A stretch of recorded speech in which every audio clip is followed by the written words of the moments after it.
No helicopters have been procured for me to go to golf course. Thank you. I never said he wasn't a great politician. I'm just saying he's a officer. It's supposed to be an interview. How'd you play out there today? Well, I found the conditions challenging, mostly because there's no grass on the golf course, but there never has been. I'm thinking about the swag bag, and I had high hopes for the swag bag. Trash. When you got 3 crevices on the green, your course is trash.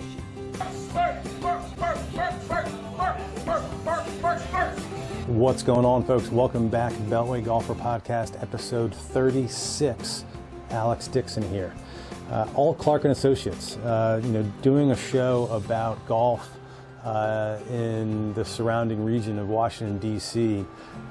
There's really no name that is associated with more golf courses in this area than the name of Ault. The founder of the firm, Ed Ault, and then his son, Brian Ault, and Tom Clark. I sat down with Tom Clark for two podcast episodes earlier this year down at his new project at Lake Anna, cut along at Lake Anna, and wanted to make sure that I got a chance to meet and have a conversation with Brian Ault to better understand his career, get to know him a little bit better, what he learned in the business from his father. The reality is you can't do a show and claim that you are hearing from all the different voices that make up the golf landscape in the Washington, D.C. area without talking to Ault, Clark & Associates. So we did Tom Clark earlier this year, and for this episode, it's Brian Ault, who is going on 50 years in the business as a golf course architect. Sat down with him at his home club, Montgomery Country Club in Laytonsville, Maryland, up in Montgomery County. He's still active, and we had a good conversation just about some of his different projects, how he got into the business, what makes him tick, and his thoughts on the industry. So hope you enjoy it. Here it is, episode 36, Brian Ault of Ault, Clark & Associates. All right. We are out here with Brian Ault. How are you, sir? Good. Well, thank you. And we are at Montgomery Country Club in Laytonsville, Maryland. Correct. You're a member here. Long-time member, yep. And this is a course that was designed by your father, By my correct? father back in the early 60s. Back in the early 60s. Yep. Tom and I did some renovations to it over the years, and we rebuilt all the greens several years ago, and I oversaw that. You are the son of Ed Ault. Correct. And we're a longtime partner of Ault, Clark & Associates, which for a long period of time was essentially you and Tom Clark. Yes. And your team. Correct. It was Edmund B. Ault Limited Originally till 1986, when it became a three-way partnership between Tom Clark, Brian Ault, and Ed Ault. Got it. And thus, when it's Ault, Clark & Associates, it was 2 Aults and 1 Clark. Sure. Then my father passed away in '89, and Tom and I have been carrying on ever since. Got it. So Tom was on the same podcast, talked to Tom for a while, but I know you both are still active. Do you still operate under Ault, Clark & Associates? Yes, You do? Yes, we both have LLCs, but we both do business as Ault, Clark & Associates because that name is out there in the industry. Sure. Rather than just Brian Ault. I think they'd recognize Ault Clark. Yep. Right. So one of the reasons I was excited to talk to Tom and now excited to sit down with you, aside from your extensive experience and long career as a golf course designer and architect, but also just prolific. Ault, Clark & Associates has been so prolific in this area. Yes. D.C. area, Maryland, Virginia, and we'll talk a lot about that. But that's not the only place you guys have worked. No. You've worked all over. I forget how many states, and Tom and I both sort of kick ourselves for not keeping a diary and being able to say, oh, we've been in 43 states and we've done this many in that state and this. We just dropped that ball for some reason. Tom brought a list to our interview. I almost had to cut him off because he was He was going down the list. He did some homework and then. I had a feeling it might have taken an hour because you guys have touched so many But courses. I've talked to other architects, and from the day one they started, they kept the not day to day, but this course was done then, you know, and it makes sense to have done that. Sure. But we didn't. People always ask how many courses have we done, and I don't know that we can name an exact number because there's no official running record of it. And I would imagine in part is because a lot of that work was done before, you know, modern day computers and, and everything was, you know, really part of your day-to-day operations. Yeah. So you got your start in, how did you get your start? I mean, I understand your dad was Ed Ault, but walk us through how you got started. Well, let me back up. My father worked for Pepco, Potomac Electric Power Company. Mm-hmm. He was getting ready to retire. My father was a scratch golfer. He belonged to the old Indian Springs at Four Corners, was the club champion many times, and he was well known. He loved playing other courses and everything, and he got to the point where people started asking his advice. What would you do here, Mr. Ault? Can you fix this, you know, this problem, or move the sand traps? And he used to give it away for free just to be able to play the course. And then in the late 50s, he started calling himself a consultant and was charging for a visit. No big drawings, none of this, more just, this is walk the golf course or play the golf course. This is what I do to make improvements. And they'd pay him a daily fee or whatever. And that was the late 50s. I think he got his first chance to really design a golf. He worked on Maryland University. Again, he didn't do the layout, but he put it in the field. He was the university's consultant. Yeah, okay. But it was an brand new 18-hole golf course being built. So when that's you say put in the field, you mean somebody else did the He had a blueprint, but still that doesn't get that green built exactly the way you want it. And that sand trap is, you know, you have to be there and talk with the contractor and make sure it's done right and done properly. So then during the early 60s, the business bloomed. And he did this course in 63. Anyway, Tom joined him in 71, I believe. But before you head up there, we had talked about over lunch for a minute, because you mentioned that he worked at Pepco. That one of his first courses was the old, which is now Algonquian Golf Course. It was Island View, which was built for Pepco employees, correct? Correct. Yep, and that was the early 60s as far as I know. And so he essentially designed... no, that was late 50s. But so he designed that course as a Pepco employee? Yes. Or a very recent retiree, right in that bubble there. Got it. Yeah, but the 60s was very good for golf. A lot of developments were starting up, and they wanted the amenity of golf. So up and down the East Coast, he was busy. Tom came to him in 71. I came in the spring of 73. I had just recently finished 2 years of active duty for the Navy Reserve. I was working for the D.C. Highway Department as an engineer's aide. I was going to night school taking civil engineering courses. It was Tom and another gentleman and my father, and my wife was the secretary in the office. Okay. So she started in the business before I did. But anyway, the other gentleman, I can't think of his name right this second, left, and my father needed help for him and Tom. And he came to me one day and said, "Would you like to work with me?" And it scared me to death. Did you have intentions before that? Did no, you have I was a golfer. I knew what my father was doing. I had other things going. I was a government employee, and I just thought this was going to be my life. Sure. You know, and but I played golf, and I knew what he was doing, but I just never really had in-depth discussions with him about it. I know he was going over here, and he's away this week because he was over there. But anyway, I came in spring of 79. I'll tell you real quick. The first day on the job was a Saturday, and he told Tom and I a couple of days before we were to go down to Richmond to Milkwater Plantation, a golf course that they had just finished. Okay. Tom and I were supposed to do the final inspection visit so this contractor could be released. Okay. I got lost. I was supposed to meet Tom down there. No, this was long before GPS.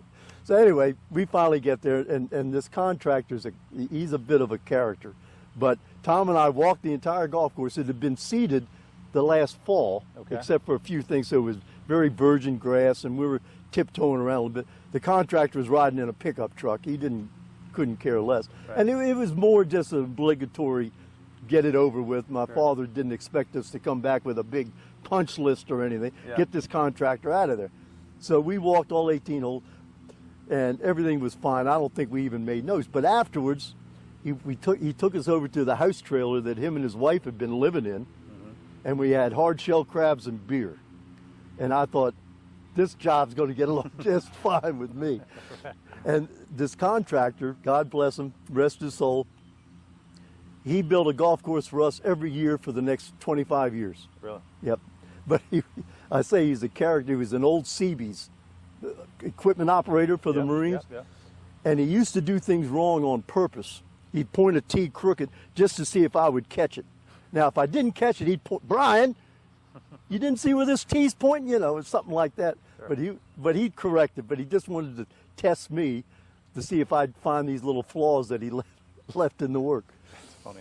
But anyway, that's how my career started in golf course architecture. When you joined your dad's firm, you know, how was real busy? You said one of his partners or one of his some of his associates just left. Yep. Was business booming? When, you know, was he real busy? It was busy. Yes, it was busy. Yep.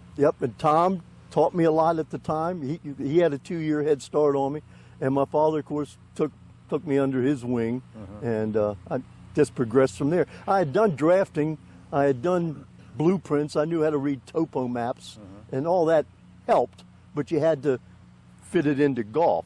And though I played golf, to see raw dirt and bulldozers pushing things, you know, that was new, and I had to learn all that. What was that learning process like? It was fun. Trial by fire from your sort of. I mean, father? I was never put under the gun to do it myself until my father thought I was ready. You know, but we'd stand there and watch this bulldozer work, and he'd point out, now this is what he's doing, and I'll tell you a quick story. Yeah. A little into my career, I got hired by Mississippi State University. Okay. They were building their own golf course with their own personnel. They had a golf architect, but the gentleman passed away, and I was working on a country club down the road, so they hired me to help finish the golf course. The first thing they did was take me out to this green complex they were building. They had a bulldozer inside a sand trap, and there must have been 20 grade stakes around. The bulldozer couldn't move 6 feet in any one direction without hitting a grade stake. So I went around and just picked up all the grade stakes and said, look, this isn't you know, science, you know, rocket science. Sure. And I said, look, the Tom or whatever his name was, I said, just give me a push here and backblade this, and let's make this, you know. Sure. And in 15, 20 minutes, it's a sand trap, you know. And we went on from there, but that was neat. So you can overdo it, but you've got to learn by under fire, really. Get it done, see it done the wrong way. I would imagine there's a lot to that in golf course design in general. It's very easy for somebody to come in to a golf course and over-design things. Yes. You can under-design, you can over-design, you can think you're doing well, but apply the playing of the game to what you've done in the field is a different story. Yeah. You know, you've got to accommodate golfers from 25 handicaps to 5 handicaps, and you've got to make that game interesting for all of them. So how do you do that? You know, that's where it gets a little tricky. Sure. Plus, you're dealing with land, drainage, this and that, and the other, you know, all of those other factors that you've got to build in. Budget.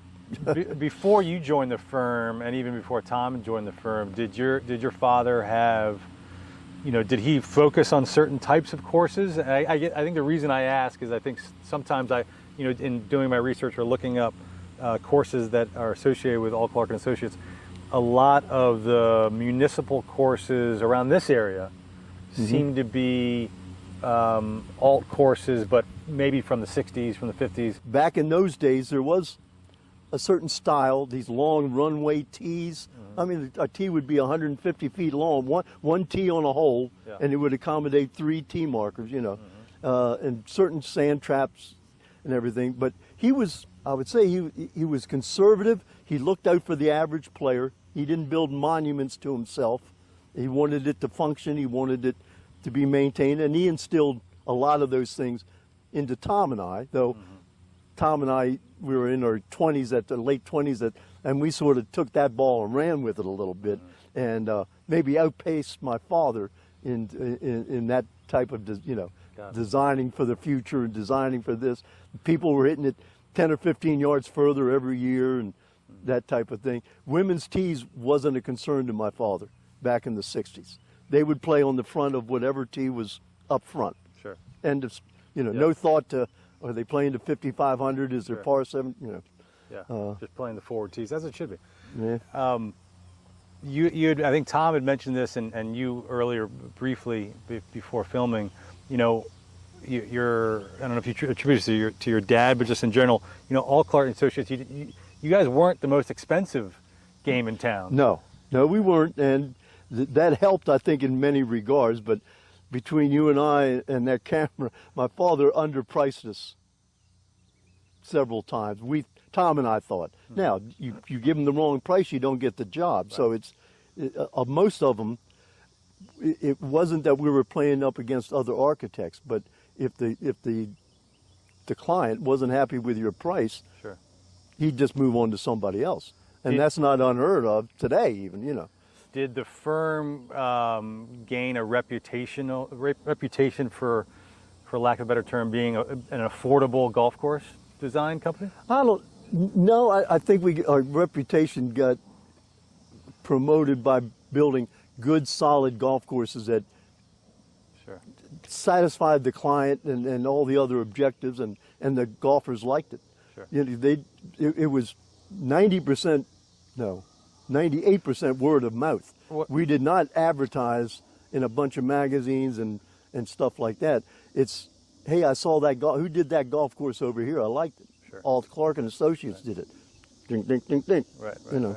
But you do have on your website, or I don't know if it's on your website. Maybe I read this as an old quote, but I don't know. Do you still appreciate this quote? White collar golf courses for blue collar budgets. There you go. Well, we were capable of that. Yes, we were capable of that.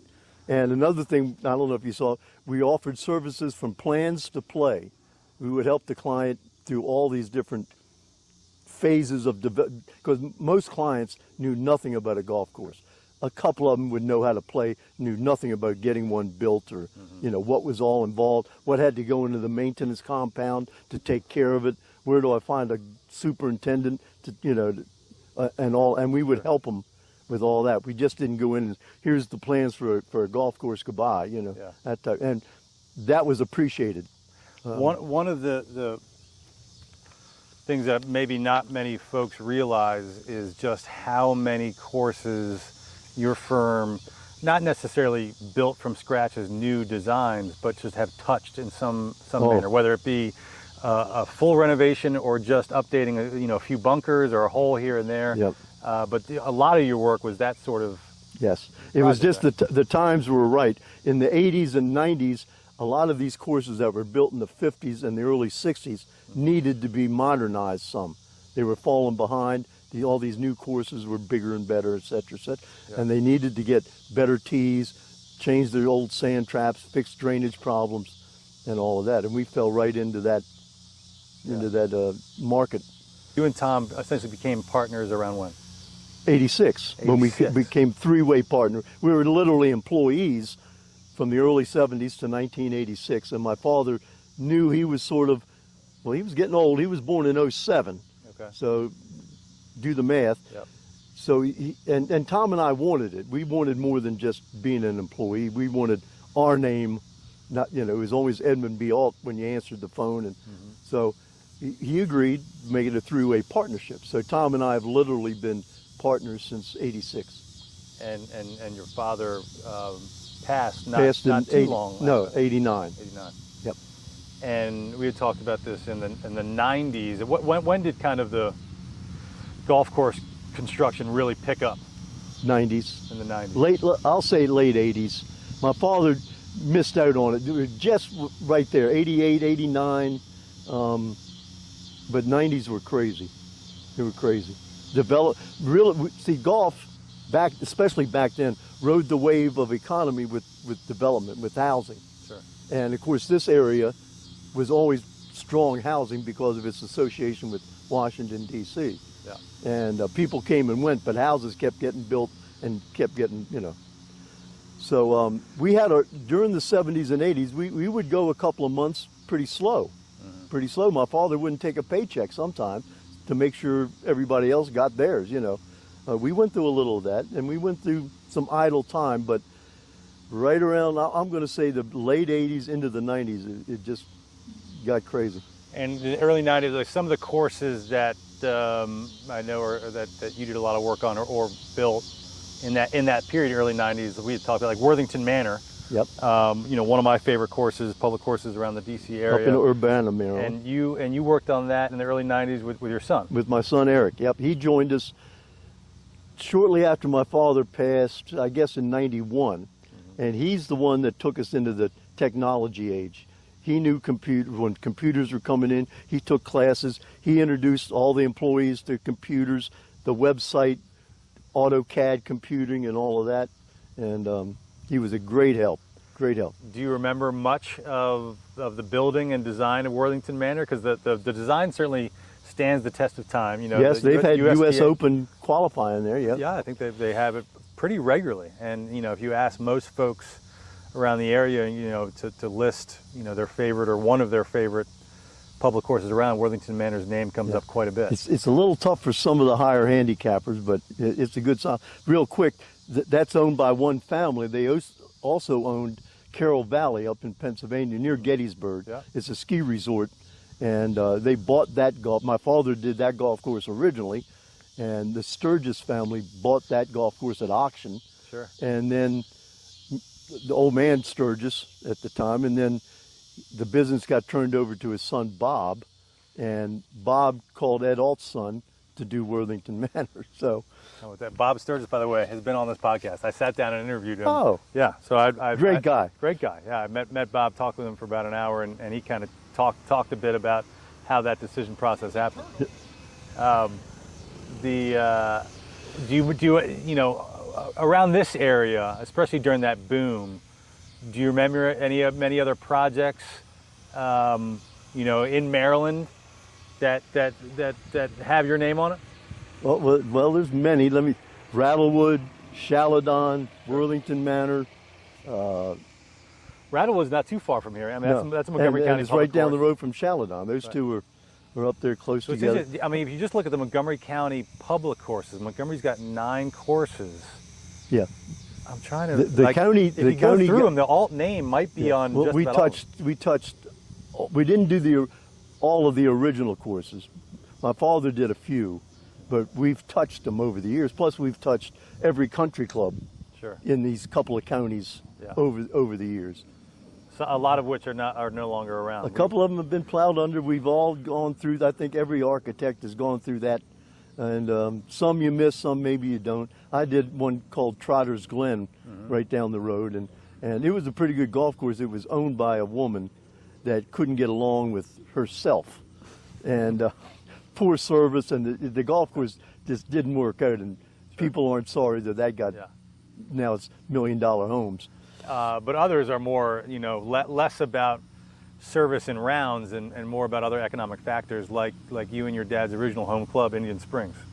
Correct. Yeah. Which I barely remember. I played it once in high school, but that was a big time facility. That was owned by one family. Like I said earlier, Silver Spring, correct? Yeah. The original Indian Spring Country Club was at Four Corners, but here comes the Beltway. It wasn't built yet, but it was coming, and they condemned the golf course. So the family bought property out here in Montgomery County and built what called the new Indian Spring Country Club. 36 holes, 12 tennis courts, an Olympic-sized swimming pool, 80,000 square foot clubhouse with a ballroom for 400 people, and it was big to do back in then. That was the early 60s. So I basically... And that was your father's home club. I think yes, I read somewhere that's he didn't design, it had 2 courses. Somebody did a general layout of all the holes, but my father put it in the field. Okay. And put his boots on and went out every day and made sure it was built accordingly. And of course I grew up in that atmosphere belonging to the old Indian Springs, just using their swimming pool. Yeah. And then coming to the new Indian Springs and enjoying that. And then my father was the Greens chairman for this family and for Indian Spring. And when he passed, the owners asked me to become the Greens chairman. So I did that for 15 years until it Well, let me tell you the story. Please. The family was growing old, and the monarchs or whatever of the family didn't want to run it anymore. So they sold it to a developer, Winchester Homes, with the condition that there was going to be 18 holes of golf left, and the owner sent out a memo to all the members saying, we've been sold. We're going to lose 18 holes of golf, but you're still going to have the clubhouse, and you're still going to have. So I started working for the developer in trying to marry 18 holes of golf with his proposed housing. And we take this to the Montgomery County, and they would shoot it down in a minute. No, you're breaking the environmental this. We can't let you do this. You've got to back away from this creek. You've got to do. And slowly the development area shrunk and shrunk and shrunk until it was impractical. And the owner and the developer said, we can't live with the golf course. We've got to let it go. Yeah. So it's now fully developed. 400 and some acres is fully developed, which is exactly what the county wanted for their revenue and taxes and all of that. The landscape or kind of the golf course landscape, certainly in Montgomery County, but really all over the area, and I imagine this is in most metropolitan areas, but over the last 50, 60 years, it's just changed so much, and I'm sure if any family's seen it as much as the Ault family, I'd love to talk to them. But just in the fact we were talking about this, how many clubs and courses over the years are no longer around, right. and there's some that I didn't even know existed. I mean, the old, before White Flint Mall, that was White Flint Golf Course. Naval Medical Center used to have a golf course. Had a golf course, yep. What we were just talking about, Washingtonian Country Club, is now where the Rio is off 270. And where NIH is, that used to have a golf course. Did it? What was it? I'm sorry, I can't. One of the popular is like Chevy Chase Club moved out of there, just moved north. Got it. Because of development and all of that. So you get into the 90s, you and Tom get really busy. Golf course, you're working on how many projects at once? 20, 15, 20, 30 projects? Well, counting new and renovation jobs, probably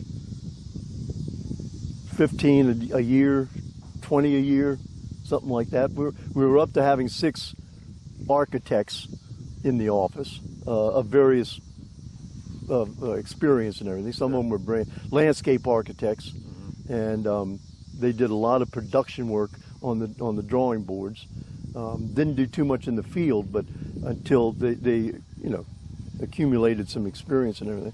It was during this time both you and Tom both had time serving as president of the American Society of Golf Course Architects. That's correct. Yep, and that was quite an honor. What is that society about? Is that essentially just every golf course architect as a way for to collaborate or to share ideas? There's a lot of collaboration. Actually, it's called the American Society, but it's really North America. Okay. It involved Mexico, it involved Canada, and it was formed way back in Bobby Jones' day and early Robert Trent Jones, the founding fathers, back in the late 40s, to bring the architects together to collaborate in their knowledge, not help each other actually design golf courses, but to learn from each other and get to know what's going on in this region and what's, and all of that. Yeah. And I can remember when Tom and I were the youngsters in the society, and we had to run and do errands and gather people up to get their photos taken during our conventions, and now we're the old folks. It's amazing. How have you seen? I mean, that organization is still alive and well. Oh yeah. And it went from 50 some members back when we were there to 200 members now. Yeah. Well, after the quote unquote tiger boom in the early 2000s, then work starts to dry up a bit. A bit. The baby boomers were alive and well during the 90s. Sure. And they were the bread and butter of a lot of golf. Sure. A lot of golf. They were fading out. They were starting to fade out. The industry looked to the youngsters, the next generation, to get them introduced to golf. Tiger was a big part of that. Yeah. A lot of kids, took up the game because of of what Tiger was doing. So now during the 21st century, it's all sort of leveled out. The baby boomers are fading pretty much out of it now. Here I am, and we're trying to get young executives into the industry. So golf isn't what it was 20 years ago, but it's doing pretty well. And I think, like you'll admit, the COVID, you probably heard, has really helped golf. People wanted to be outdoors rather than indoors, and they couldn't go to their office or were working at home. Yeah. Golf was a natural outlet for them. And this club right here gained many members during that. Within the industry, have you started to hear, we're what are we, a year and a half into COVID now, and golf numbers are spiking back up. Does that mean investment dollars? Have you are there new projects? That at least, I know it's still way down from decades ago, but no, the new golf course in this area, no, unheard of. Yeah. It was saturated back in the 90s. Yeah. Like you said earlier, a few of them, more than a few maybe, have been plowed up and put into development. I think what's now, any new golfer is welcomed, and just making the existing golf courses, on firmer ground. Yeah. Like this one. We were hurting for members 15 years ago, 12 years ago. The members didn't mind because they had the place to themselves, but economically it was tough. But now the youngsters are coming in, so it's good for industry.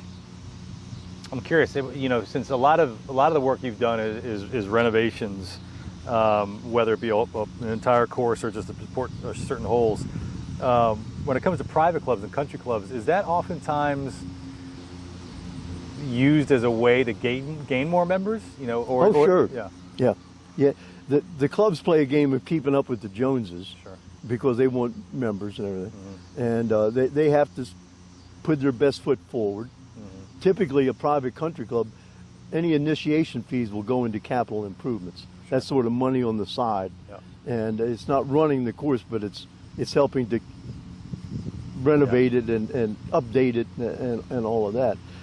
So, but they've got to be careful not to overdo it and price themselves out, But there's some expensive clubs in the area, obviously, but their initiation fees have gone with the economy. Up, down, whatever. Yeah. Well, we're certainly hearing that a lot. That during COVID, with everybody playing golf, that memberships are filling up again, which is great. You mentioned the ASGCA. Do I have that? ASGCA. Acronym? Got the acronym right. That there's so many more members now. Yep. With more members and golf course architecture being really, it seems a lot more popular, just like the studying of the architecture and paying attention to golf course design than it was 10 years ago, 20 years ago, 30 years ago. That must make your business more difficult to get work. More competitive, absolutely. Yeah. Absolutely. And we went through a period, I'd say back in the 90s, where a lot of landscape architects that played golf tried to become golf architects. And some made it and some didn't. But they sort of gave the industry a black eye for a little while, because they were developing courses that just wasn't going to make it from day one. Yeah. They were minimal and they just didn't work out. But now there's a lot. The youngsters in the society know what the hell they're doing, and it's just competitive. But again, overall, there's not that many new golf courses being built. Yeah. Not around here. There may be out in the Midwest and still in the South. Yeah. The Sunshine States and everything. But so when I'm just kind of curious, because I don't know, I know very little of the process of, bidding out for a designer or architect, whether it be a restoration or what have you. But if somebody calls up Brian Ault or ACA, and they want a portion of their course or their entire course renovated, what is, when you give a presentation on yourself, do you? I don't know. Do you talk about a certain style that you have, or you talk about efficiencies, or you talk about you just present your experience, or how does I would learn as much as I could about their objectives, and then tell them how my experience and expertise can make their expectations come to life, and show them examples that would be similar to that, and make sure that they're comfortable with my services, and I'm not going to just prance around, and I'm going to get in there. And by the way, I just want to make one thing clear. We never built a golf course. We only designed them. 99% of our work would go out for bids to qualified golf course contractors. And that's a whole different story about, is this guy qualified, or is this there's some great contractors out there, and then there's some dozer operators that think they can build a golf green or a sand trap. Then you got to be careful in that regard. But there are some firms that have shapers and dozers on staff. Not everybody did it. No, but that's a bit of a controversy within the industry. Sure.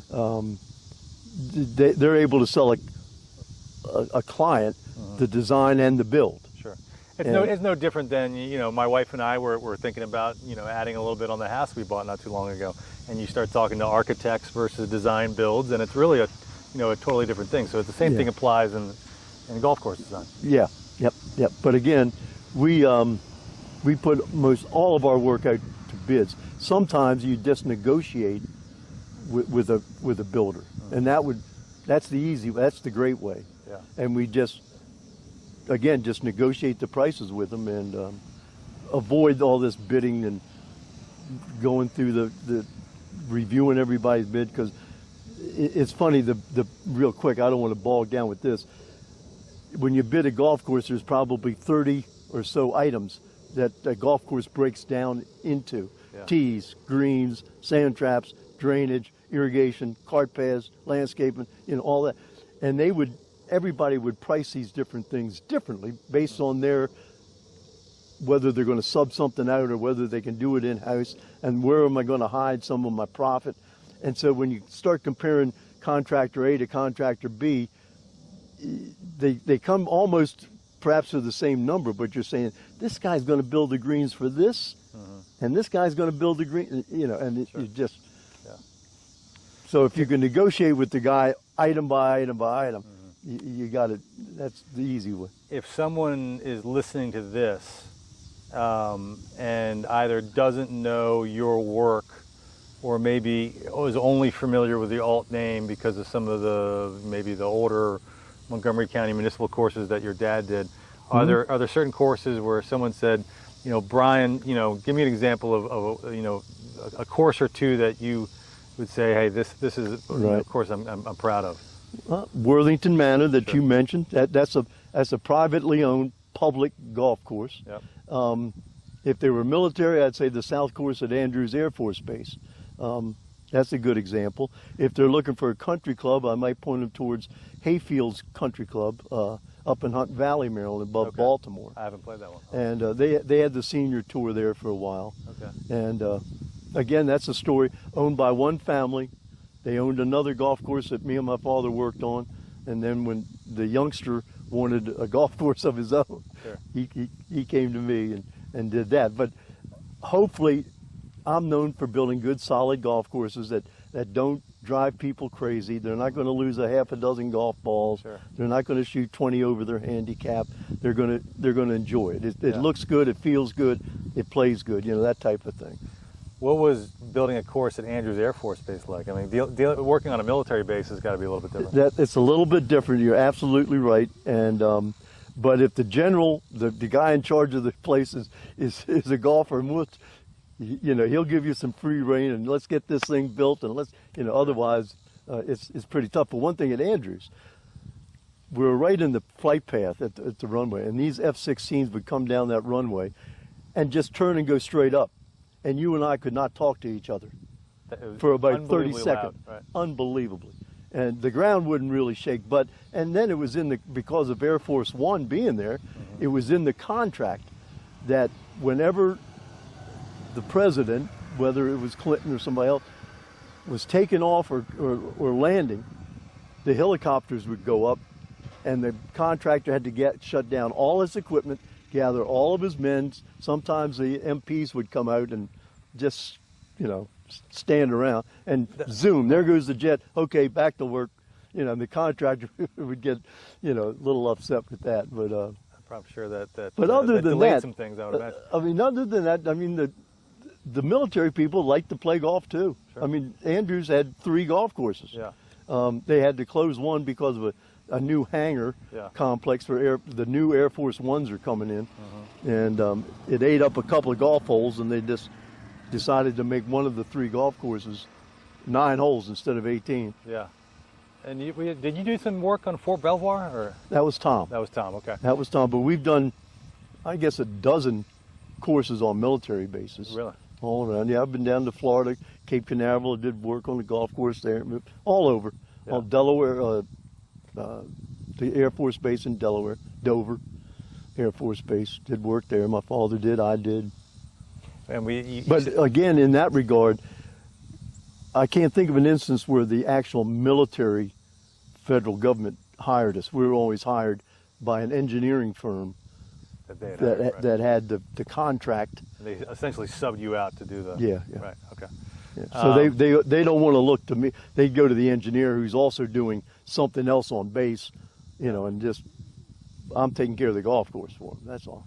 A lot of the listeners to this are DC based, and we had talked about for a minute that you had done a little bit of work down at Fort McNair at the golf course right across from East Potomac. Yep. Where the War College is. Yeah. Do you remember? When did that close? That was early 2000s, maybe.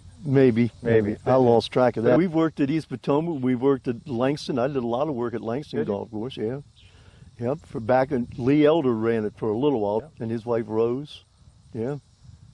Were they the ones that hired you to do some work there? Yeah. They did. Yeah. And then later on, they were in it for I forget how many years, but they got out of it, and some other people came in, and we renovated 9 holes. And was that the front or the back? Do you remember? That was the back. It was the back now. Okay. Back. Yeah. Some of it right along the Anacostia was occupied by, I forget what. It wasn't a landfill, but it was. Anyway, they got permission to go into that property, and that allowed us to expand things and make the back 9 a lot better. Do you remember much about that era of Lee Elder down at Langston? Because there's not. Aside from, I know he used to host some like celebrity tournaments. There's some pictures around, but there's not a lot of information about. No, well, his between you and his wife was the business person. Okay. Lee was the golfer, and he knew golf and et cetera, but his wife handled all the business. Got it. Okay. And she would attend every meeting. She would look over, my contract, so to speak, and all of that. Lee was there, but she was the businesswoman. Got it. Interesting. So just like as Langston example, because I know that's a course that a lot of people here play a lot, or listeners probably play and know it well. Like take the back 9 there, like when he brought you in to renovate that. Well, no, that was past Lee Elder. That was past Lee Elder. Yeah, Lee Elder. But we might have done a few sand traps or whatever during him, but they were. But I guess they didn't have the financial back standing that. These later people had, and the federal government was very hesitant to. I don't know what department it was. I think it was the National Park Service. Yeah, I guess it was the Park Service. Didn't want to make big investments into East Potomac or Langston or the other. work you would have done at like those type of courses was more, fixing up or expanding or changing bunkers. Just getting by, just fixing this problem so they can get by. That's all. Got it. Okay. Yeah, it wasn't big. Fancy improvements, no. Until that one time, the company that had the lease with the contract to run it, they made the investment and brought in workers that they were familiar with and got it done. Yeah. On a shoestring budget. Sure. But made some improvements there. Interesting. Okay. And so a life as a golf course architect. We're focusing here in the kind of the DC area in Maryland, and but we touched on you traveled a lot. But I mean, you've done some international work in China. I did 2 in China. One of them in Inner Mongolia. How does that sound? What was that like? Way up north, almost like Wisconsin, maybe. Okay. And they were literally building a new city. I mean, a new city. Multi. 10, 20, 30, 40 high-rise buildings and everything, and they wanted to golf right across from the airport that they were rebuilding, And the Chinese were very enthusiastic. They did more hand labor than we did, but they had big equipment, and they always hired an American shaper.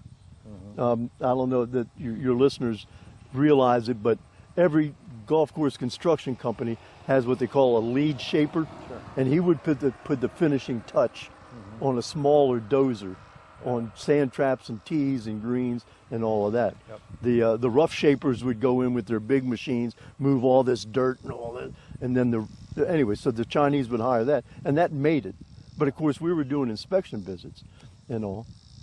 But my other one in China was way down south on the island of Hainan, which was like Miami, Florida, palm trees, and they were going on almost at the same time. So I had to go over with overcoats and shorts. And you're flying back and forth. Yeah, and shorts, and I'd go to one of them first and be freezing or whatever. And then I'd fly to the other one, and I'd wear shorts. So it was crazy. But yeah, I did one overseas in the country of Qatar, Qatar. And that was for Qatar Petroleum Company. They had an 18-hole golf course.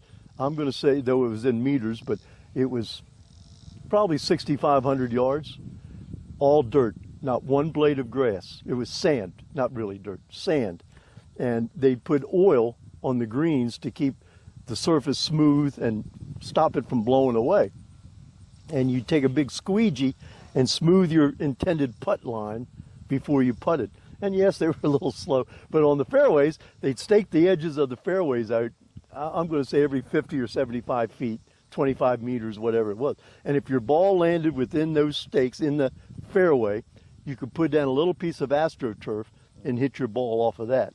But if you're outside the fairway, you're in the desert, and you hit your ball as it lied. And all players, I said, you got to be beating up your clubs. And they said, typically you take a 6 or a 7 iron, and that would be your desert club. And you just, instead of, you just give up going to the green, you just use your old club. That's one I hadn't heard before. Did you give a test well, on those? Did you try to putt a few balls on those greens that were filled with No, oil? I guess I never did. But to finish up the story, they wanted to turn it into grass. And they've been putting oil on the golf course for 50 years. There's no way you're going to grow grass. So I did a plan, brand new 18 holes, plus some practice holes and all that, 1 meter above what they were going to put. And did they ever do it? It just so happens that the price of oil wasn't good at that time, 15 years ago, 12 years ago, and they put it on the shelf. I don't know that they ever did it, but it's no time to go back now and find out. So you've been, since 1973, doing some quick math. You're 48, you're coming up 48 50 years in the industry. Yep. Still active. Still active. Yeah. Still playing golf. Still My playing handicap is. Sure. I'm one of the old folks here, Yeah. So we've been talking a lot about, golf courses, in this region, but what about your work outside of this area? Are there any courses that really jump out that are like kind of your favorite? Yes, certainly there are. Kentucky built a trail wanted a trail of golf courses like Alabama had. Sure. And I was lucky enough to get 2 of them. Okay. Dale Hollow and Grayson Lake. They're all in state. They have 7 courses in this trail. They're all in state parks. Okay. And I got to do 2 of them, which was very gratifying. And Dale Hollow was #1 in the state when it opened, and got a lot of I'll have to look that up. attention. I don't know. Yeah. I don't think I've ever picked up a club in Kentucky, so I'll have to. Well, I'll have to check it out. They're good for golfers down. But one thing, I did a golf course also in Kentucky, General Burnside Golf Course. It's on an island in the Cumberland River. It's a state park. The entire course is. The entire course is on an island. Okay. And we blew it was an old course from the 40s or whatever, and we literally blew it up in 18 brand new golf holes and everything. And on opening day, the governor was there and all these other dignitaries and state park officials and everything. Speeches were made, and I got up to say a few words, and I said something to the effect that typically people think because I'm the architect, I know how every putt breaks on every green that I've ever designed. Well, that's a gross exaggeration. But I told the people here, I said, look, this is one course where I do know where they all break towards the water. That's neat. Actually. That made the evening news, I'm told. Right. That's fun. So, anyway, but that was fun. But that's another good, solid golf course, I public. mean, how big is this? Is it the kind of thing where you can, you're always got a view of the river? I mean, or is it pretty Almost, large? almost. No, it's big. I guess the golf course took 175 acres, and there was another 100 acres. There was campsites, a swimming complex on there. And there's, we didn't really talk about this, but some of the folks that used to work for the firm, Bill Love, Right. Dan Schlegel. Dan Schlegel. In this area, Bill Love designed Laurel Hill, Yes. the public course down in And Lorton. he did the renovation of University of Maryland He did. Okay, right. several years ago. So you said you're working. You told me you're working on a course now up in New Jersey. Is that right? There was some renovation work in Milford, New Jersey, and in Mercer County, New Jersey. And So you're just going Couple to keep going. different Is retirement in your future? Or is this the kind of occupation where it's too much fun to retire? Yes, it's too much fun to retire. But it's funny you say that. Back, I can remember flying all over the country meant nothing back in the 90s. Yeah. Tom and I we'd pass each other in the airport. Where are you going to, almost. And think nothing of it. But now travel's changed, and driving 3 hours up into New Jersey, up the turnpike, isn't quite the way it was when I was 40 or 50 years old. Yeah. But no, I still like the enjoyment of getting the job done and seeing the client smile and say, yes, this is what we wanted. Thank you very much. That type of thing. Yeah.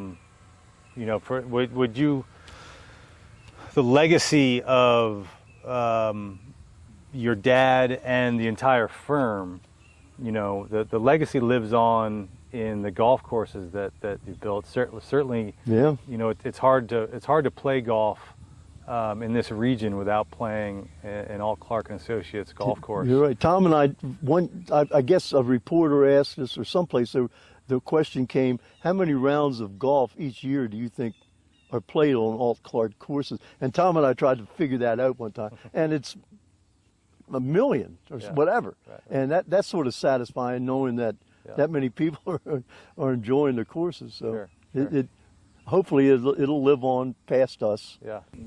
Having a show and being a golfer in this area, there's so much history with your firm that it's great to learn more about, your career and the firm's career and your family's kind of legacy of golf courses. So thank you very much for sitting my down pleasure. My pleasure. and chatting. It's been great. Thank Very you, Brian. good. Thank you, Alex. I don't have a good golf game, but I don't really care.